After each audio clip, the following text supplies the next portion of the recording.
Hello everyone, my name is Alex Toledo and I'm from London Wildlife Trust, and this is a presentation to introduce you to the Woodland Condition Self-Assessment Tool.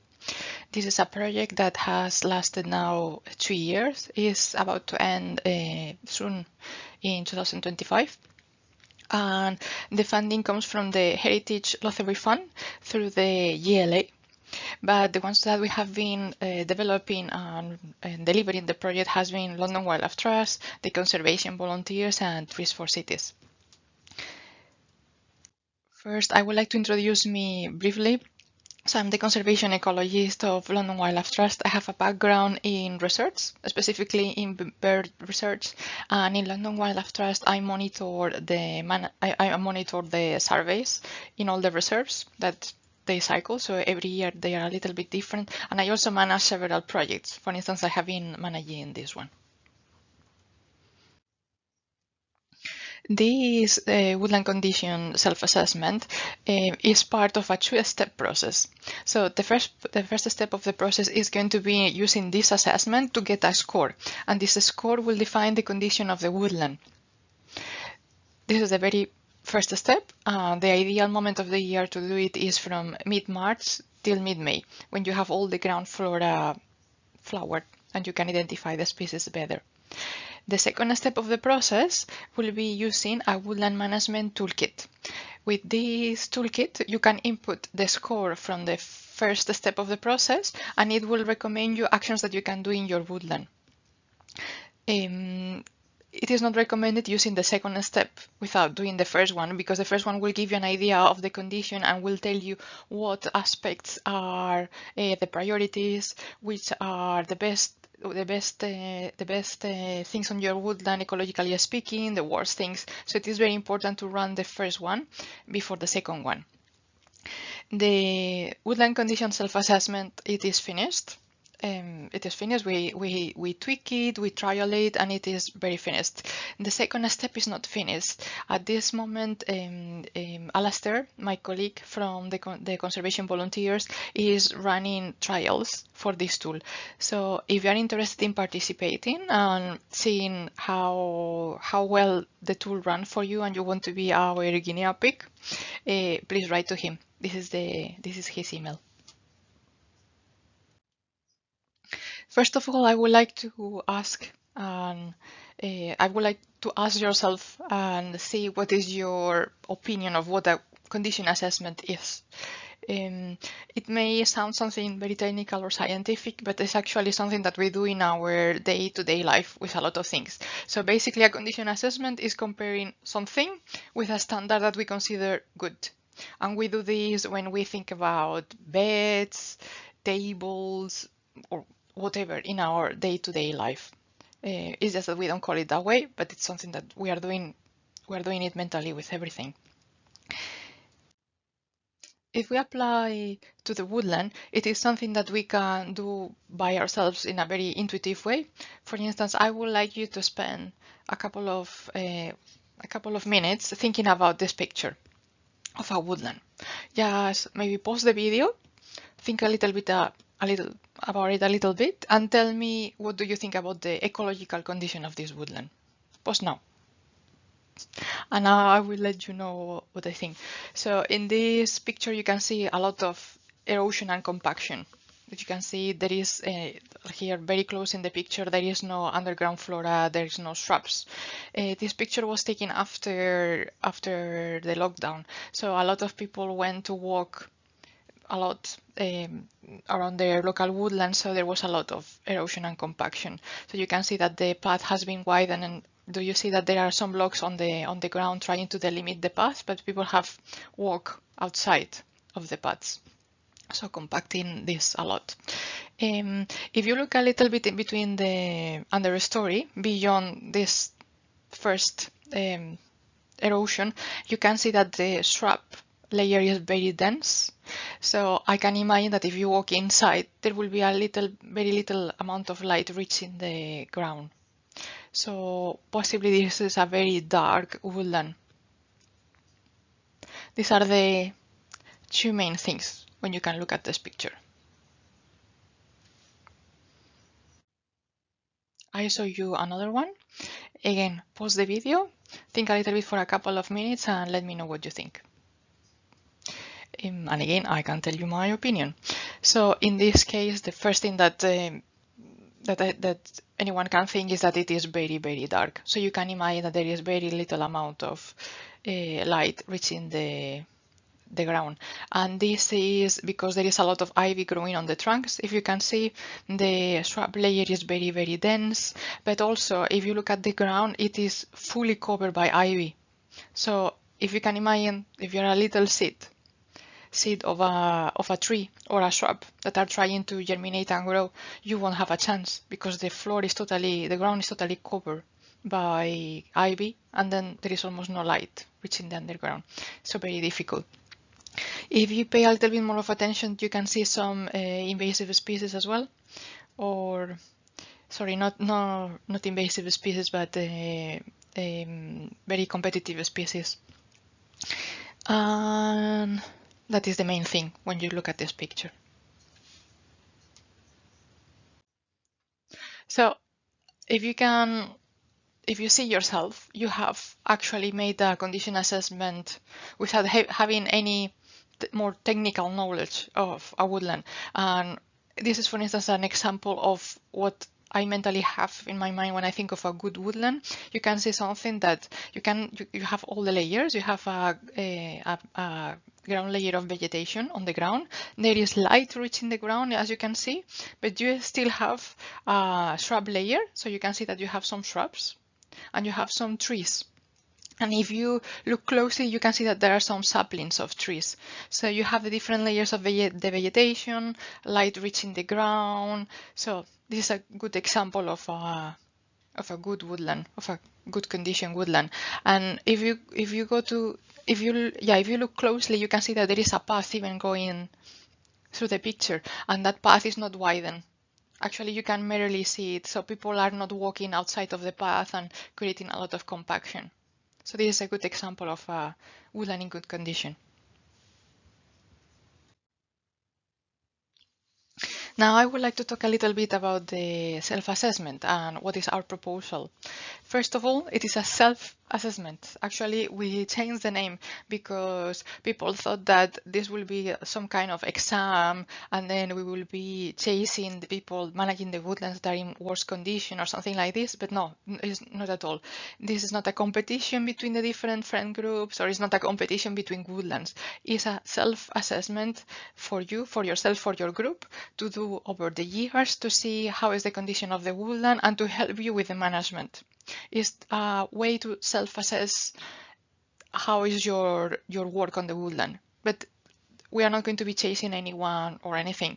It will be very nice, and we have been trying to collect the data, to collect the results, to see maybe in 5 years or 10 years how is the general condition of our woodlands, and maybe see if there is more financial help needed. But in any ways, any competition or anyone is going to be chased based on the results of the self-assessment. An example of how you can use this self-assessment, for instance, year one, this year, imagine that in April you have run the self-assessment and you have got a score of 15. And that's it. In summer, you have met Alastair from the Conservation Volunteers, and he has suggested you some management actions that you can do to improve your woodland. Then autumn and winter arrive, and you do some works on the woodland. This is how a year one in a woodland can look like. Then the following year, you run the self-assessment again and you get a score of 20 because you have been doing works in the woodland. And then the following year, you repeat the same process and you get a score of 25. So every year, because you have been doing works, every time you run the self-assessment, is going to improve slightly. And you may think, oh, Alex, I don't think that nature can improve that quickly. I don't think that can get reflected that quickly in the self-assessment, but it really can. We're going to see later on that there are different categories and you can make improvements in a woodland very, very quickly. An example that I give is Camley Street Natural Park. I suggested removing some of the ivy growing on the ground. So there could be more light reaching the ground. And they simply removed the ivy, and suddenly there was a lot of ground flora uh, that just came up. It was in the seed bank of the yeah inside of the ground, but just because there was a layer of ivy, nothing could grow. So as soon as they removed the ivy, even after years and after years and years of having the ivy, the seeds started to germinate. So within the same season, they could see a change. So you can see very quick changes in a woodland after doing some management, and that will be reflected in the self-assessment tool.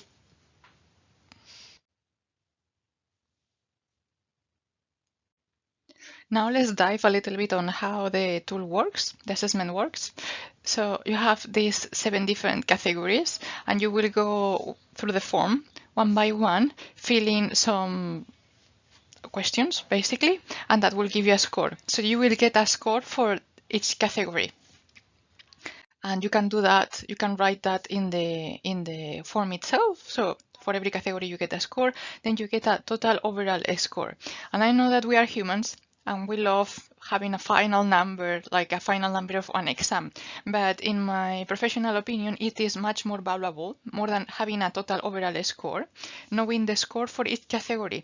So you know which one is a little bit lower, in which one you should prioritize. So don't get too hung about with the number of the total overall score. Look deeply into each category. Then once you have your scores for each category and even the total one if you want, you can use this table as a way of knowing where you are.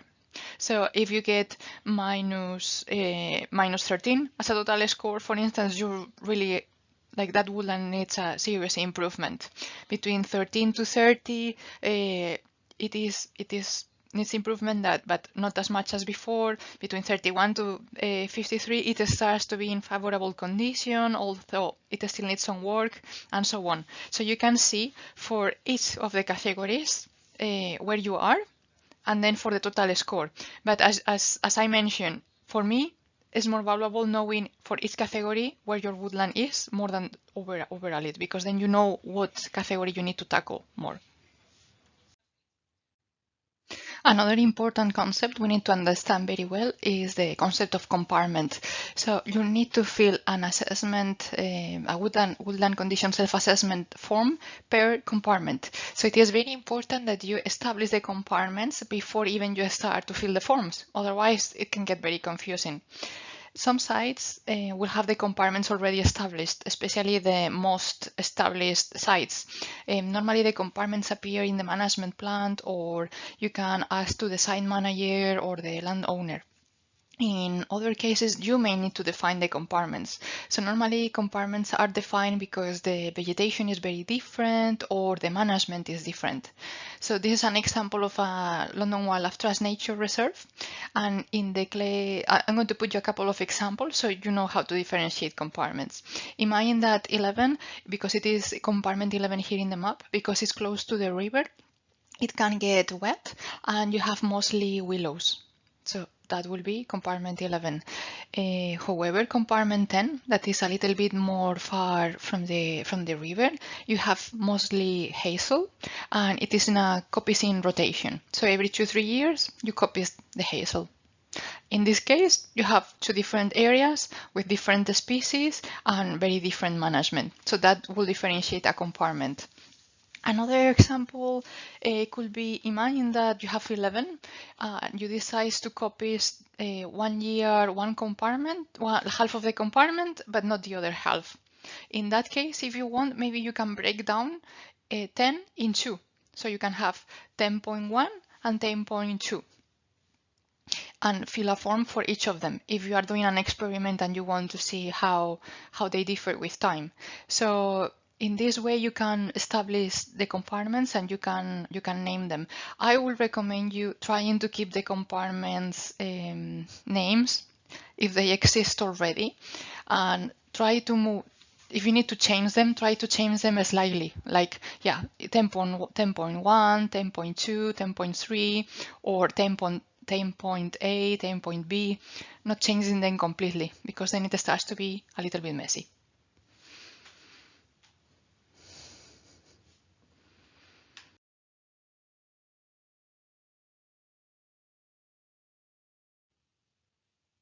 Now I would like to talk a little bit about the different layers that are present in the woodland, because I think this is very useful to understand. So when you are filling your assessment on site, you have a look before even started to fill the assessment, you have a look, you identify the different layers, and then it's going to be much easier to complete the assessment as you go. So in a woodland, if you just arrive and you have a look from above, so if you imagine that you're a bird looking from above, this first layer that you see is called the canopy layer, and that is the top of the trees. Some trees are small and won't be able to reach the canopy, so not all the trees inside of the woodland form the canopy, but some of them they do. Is this first layer that you can see in an aerial. Then if you start to go down from the canopy, yes, you have trees at different heights, of different ages, and at some point you will have shrubs. You will arrive to the shrub layer. And again, the shrub layer can vary according to the age and the species that you have. But normally it goes from up to 2 meters or something like this to 0.5 meters. A half a meter. And then under the shrub layer, normally you have the ground layer. And it goes normally up to half a meter, so around the knee. That is the ground layer. This is not as easy as it seems in this picture. For instance, if you have bramble that have grown quite a lot, is this bramble in the shrub layer or in the ground layer? If it is young bramble that hasn't grown very high, do you have it in the ground layer or in the shrub layer? So sometimes it depends. It's not as easy as it may seem. Bramble normally is considered in the ground layer, but it can be, if it is big, it can be as a shrub. It can be a shrub. Other shrubs, they can become trees. And this is the case, for instance, of the hawthorn. Myself, I have been in a forest where the canopy were hawthorns. They were very big and very old. So even if a hawthorn normally is in the shrub layer, if it is only hawthorn, if they are very old, they can become trees. So you will have hawthorns in the canopy layer. Yes. Now, if we talk a little bit about the trees in your woodland, normally what you want, ideally, to have a woodland in good condition is a species richness. Although there are exceptions. There are some forests, some woodlands that are only formed by one tree species. For instance, beech. It's very common to have a forest with only beech. So even if it is important having a species richness to have more resilience as a woodland, some woodlands may only have one species. So don't get too hung into it if you only have one species present. If it is beech or pine or a woodland that is made typically of only one species. What is very, very important to have in a woodland, even if it's made of one species, is regeneration. That means that you don't have only very tall and old trees. You have different ones. You have some saplings, you will have some young trees. So you can see in this picture, for instance, that you have a very big tree here at the front, but you have also other trees that are younger. So this is what you want. And then ideally you have some saplings. So you have different tree ages. This is ideally what you have when we talk about trees in a woodland. These are two examples of woodland.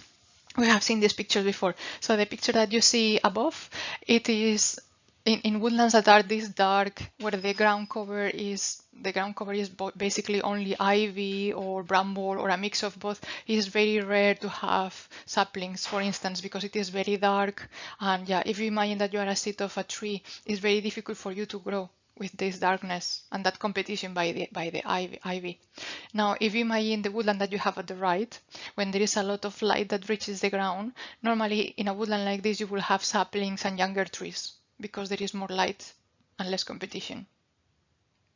So as you can see, everything influences everything basically in a woodland. With the shrubs, it's basically the same than with the trees. You want a species richness, and you will expect more richness of shrubs than you will expect of trees. And the same than with the trees, you want regeneration and different ages of shrubs. Not all of them too old, not all of them too young, but as a mix of ages. Now, if we move to the ground layer, what we would like is in the ground layer of a woodland, we would like to see not erosion, like in the picture that we have below, that we have seen before. This is obviously not a good ground layer. There is erosion and there is also compaction. So when this has happened in a woodland, it is very difficult that vegetation starts to grow, because it's very, very compacted. So normally you have to start adding organic matter, and then slowly the soil will start to build up. So it's better not to reach this point. However, you want some little bit of bare ground, and typically it has been done by animals like badgers that open bare ground where other seeds can germinate. So you will have, again, mix of ages and species, but you can do this also manually. Ideally, you have a ground layer that is species rich, and it is very common in a woodland that you have ground vegetation in patches. So when you are looking at the ground vegetation inside of a compartment, don't stay always in the same point, but move a little bit around, because maybe you are in a patch of bluebell, but if you move a little bit, maybe you have anemone. So move a little bit without the compartment. Don't just stay station in the same point. Another thing that is important in the ground layer, if you are in an ancient woodland, you may have ancient woodland indicators, and that is a very good thing to have in a woodland. So it is very important that you visit the woodland and you do the assessment at the peak of the flowering season of these species. So ideally mid-March to mid-May. It depends a little bit if the year is cold or hot. Maybe it starts more at the end of March if the year is very cold. But during that moment of the year is when you are going to be able to identify the species in the ground layer. So if you can go out and do your assessment between mid-May and mid-March and mid-May, it will be much better.